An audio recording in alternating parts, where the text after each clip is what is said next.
I've just received a set of DCCconcepts new Alpha Switch I buttons that are designed to be used with their Alpha Mimic board. If you're familiar with Alpha Mimic, it will display the position of DCC accessories by using LEDs like this one. DCCconcepts also makes Alpha Switch D boards that uses buttons with LEDs inside the button so that you can press the button to change an accessory and the LED will display the position of the accessory. However, if something else, such as a computer system or other automation, changes the condition of the accessory, Alpha Switch D will not display that change. The new Alpha Switch I buttons combine the function of the Mimic LED and the Alpha Switch D board buttons. Unlike the Switch D buttons, Switch I buttons have two connections. The left one is designed to be connected to the Mimic board to operate the LED in the normal way. However, the right connector is a passive, momentary switch that closes when the button is pressed. DCCconcepts advice shows that this momentary switch can be connected to an ESP transmitter that will generate an accessory command, which will be read by the Mimic board and change the Mimic LED. Here we see the setup shown by DCCconcepts. The Mimic board and the ESP transmitter are powered from the DCC bus. Two red-green Alpha Switch I buttons are plugged into the first position of the Mimic board with the 2-core cable in the left connector of the button. The Mimic board address is set to address 101.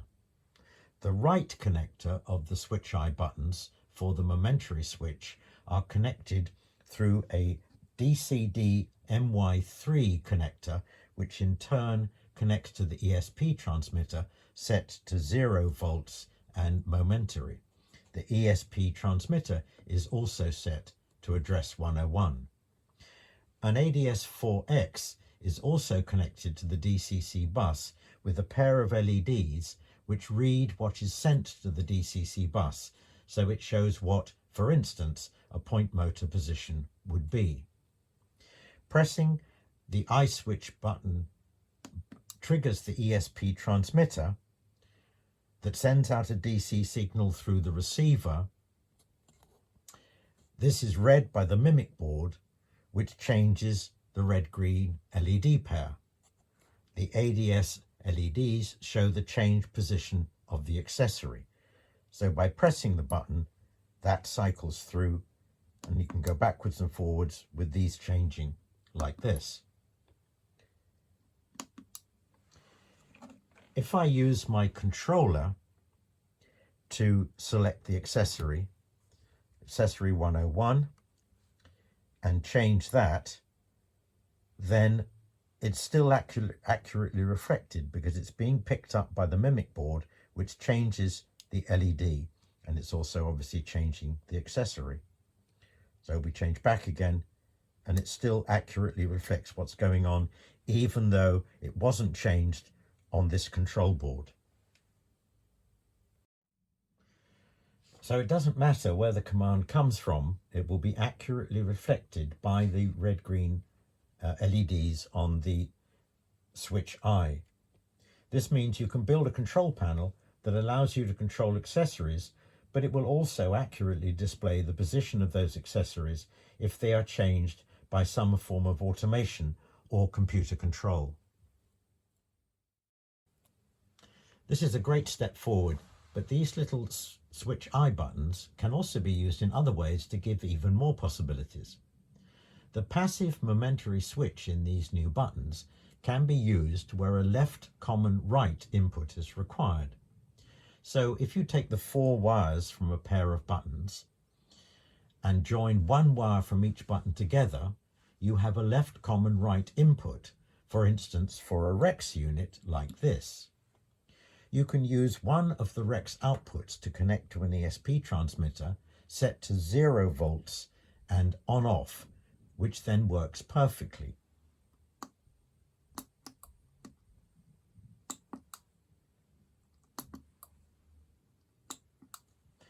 You then still have 3 outputs from the REX unit for other purposes. This works well for a control board, and if you change the accessory status using automation, the red-green LEDs will accurately show the accessory position. However, the REX will not change its status. So this illustrates another way to use these new switch I buttons on a control board, so long as you are not using automation or computer control. You can also use this left command right approach to control an AEU board that will then generate the accessory code without using ESP transmitters.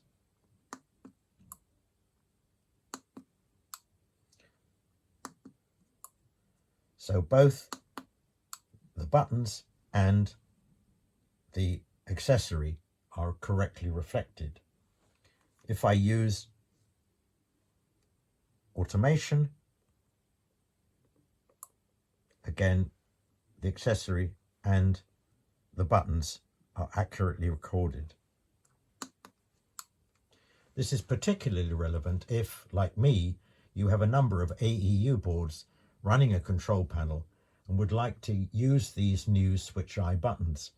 Then the AEUs can be reused in the new panel and will still give you correct feedback from automation. This obviously works very well if what you're trying to do is indicate a route. So for instance, you're indicating a point going to the left or to the right. But what if what you want to do is indicate whether a signal is red or green, for instance?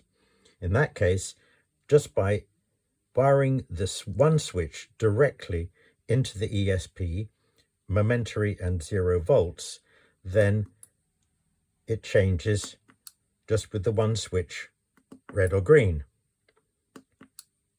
And if I do it from an automated point of view, going to 101 and change to 1, it still works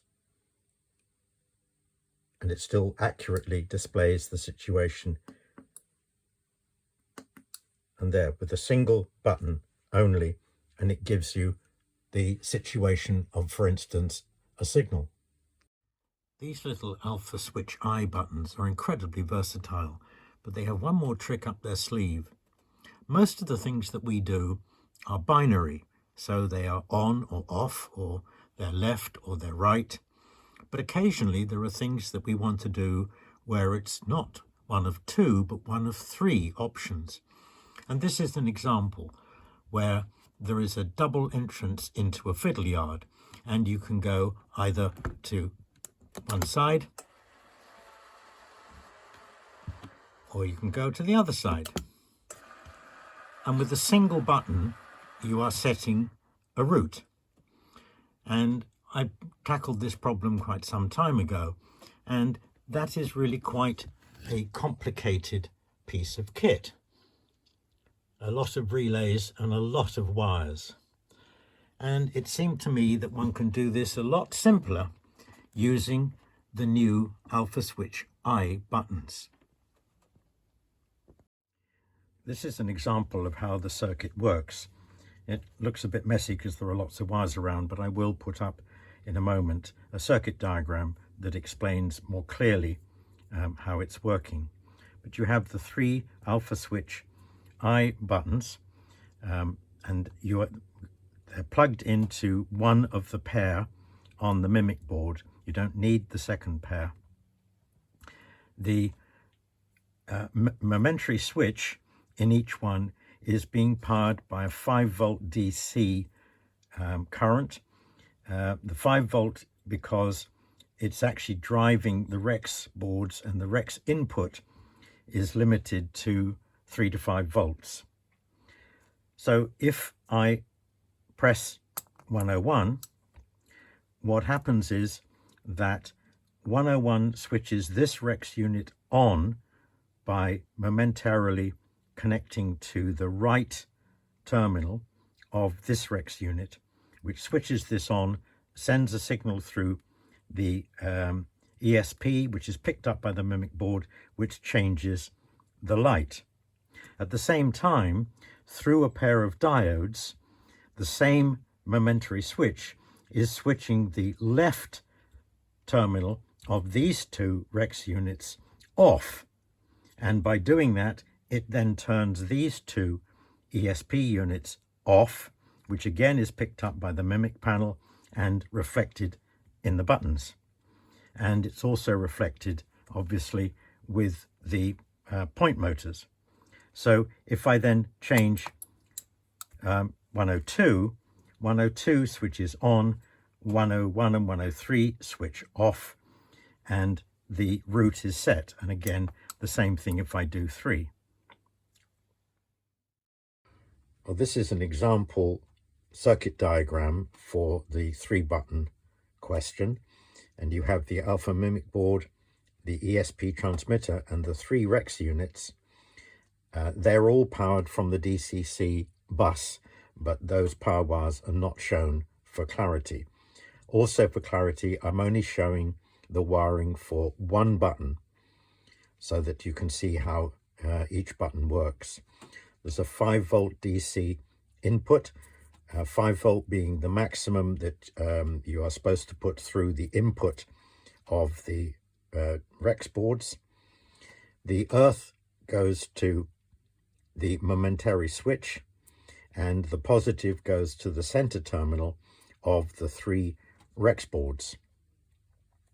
When a button is pressed, like this one, it closes the circuit, and that then triggers the right input of REX 1, which closes this relay.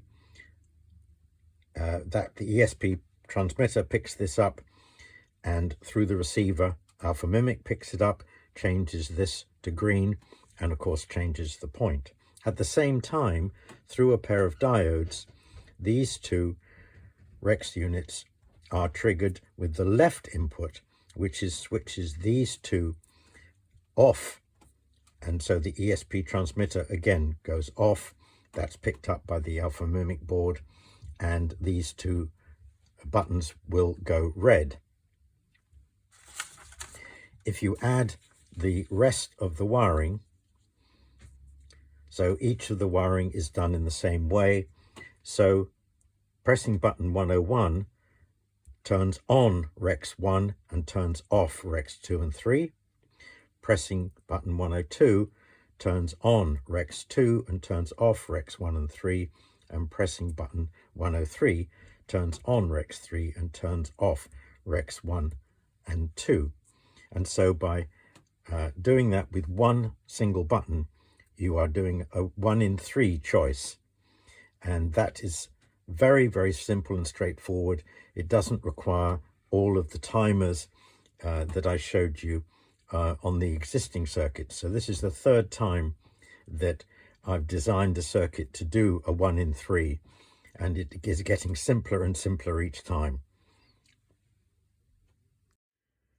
I've only had these little alpha switch I buttons for a few days, and already I've found 5 different things that you can do with them, different ways that you can use them. I think they're incredibly versatile piece of kit, and I look forward to finding even more ways of using them in the future.